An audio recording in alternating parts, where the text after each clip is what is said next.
Now, it's a very rare occasion that I don't eat Weet-bix before I go for a run. Like, you can literally just jump out of bed, put some clothes on, put these in a bowl, and within 2 minutes you can be out of the door fully fueled for your run. And yes, I have them with water and not milk. Get over it.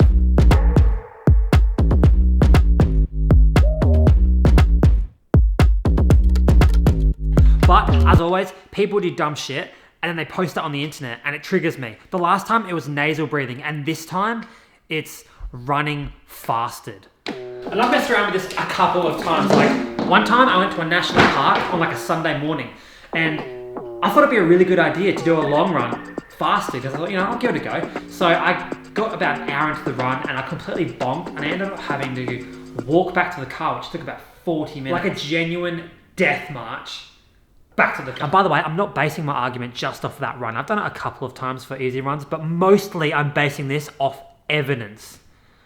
So let's go look at the evidence. So why are people actually doing this? Well, it comes down to one common misconception that actually confused me for a long time too.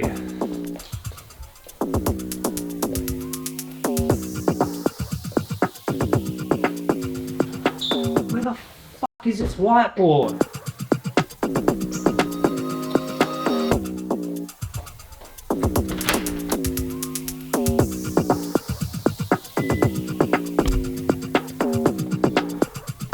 It all comes down to this one common misconception. What you intake equals what you burn. In other words, if you consuming more carbohydrates mean that you're going to burn carbohydrates and no fat at all. You're never going to get shredded. Nothing's going to happen. This is like thinking that your body is like an old steam train, and whatever you shovel into the oven right there and then is what's going to get burnt. And that makes no sense. And I'll be honest, I wish that this was the case, because you could, I don't know, get an IV drip of glucose syrup going straight into your veins and you could run at 5K pace for like an entire marathon. That'd be sick. But unfortunately, that is not the case. Okay, let's speed run intensity zones really quickly. So at lower intensities, you're predominantly burning fat, and at higher intensities, you're predominantly burning carbs. And that switch point between carbs and fats is usually around your threshold where your fat metabolism just can't keep up anymore. That is training zones, done. That's like 20 seconds. And that's well and good, but I don't know, I've been watching a lot of triathlons lately that are racing way under their threshold, and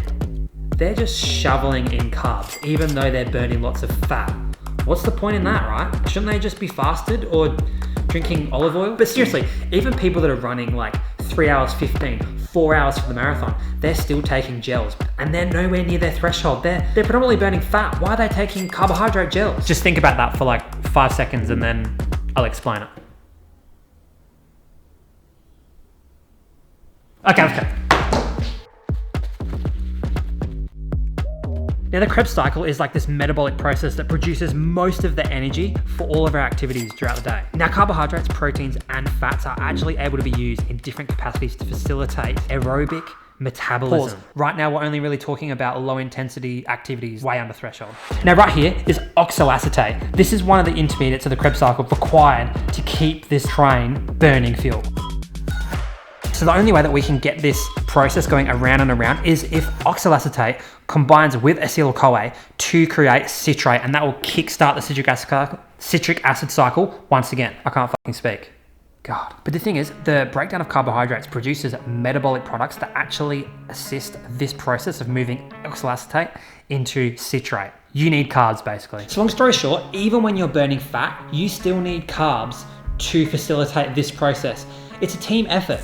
The whole energy system of the body is not separate things. They all work together to force you down that road at any speed that you're going. Everything works together. And that is why, no matter what intensity level that you're going at, you need to maintain your glycogen stores at all costs. Actually, it says right here that low aerobic intensities, you'll burn 1 to 2 millimoles of glucose per kilogram of wet weight per minute from your glycogen stores. Fun fact. So to keep burning through that fat and to maintain these glycogen stores and reduce the likelihood of causing lots of fatigue, we need to smash in the carbs, even on our easy day. Plus, also keep in mind that the nervous system and the brain are big sinks of energy consumption in our body, and they don't just stop working because we're running. They require energy still, and for the most part, unless you're in a desert starving for 5 days, they're going to run on glucose. So fasting on your easy runs, whilst not necessarily dangerous unless you've, I don't know, not got a liver for some reason, but you've probably got bigger issues than not being able to run. Puts you at risk of a few things, in my opinion.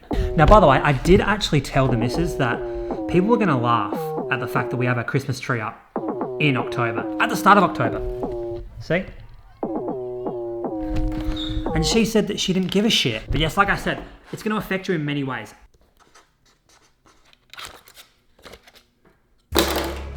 It's going to put you at risk of depleting your glycogen stores enough to have an impact on your workout and your fat burning. Because if you haven't eaten for a long period of time, you're more likely to be in an underfueled and slightly glycogen depleted state. Remember that to burn the most amount of fat, you need to have a carb supply. And if you've not eaten any carbs, you might be a little bit depleted. And this is going to result in you not being able to burn as much fat, which means that on that day, you're probably going to have to go a little bit slower to keep the same perceived effort. And number two, you're more likely to be in an energy deficit when you get back, and that's going to delay recovery. And unless you binge on KFC or something later in the day, you might have a hard time bringing that back up. And number three, and probably most importantly, long-term depletion of your glycogen stores over time actually has a contributing factor to conditions like RED-S, and that's relative energy deficit syndrome, which is not good and can lead to long-term health complications.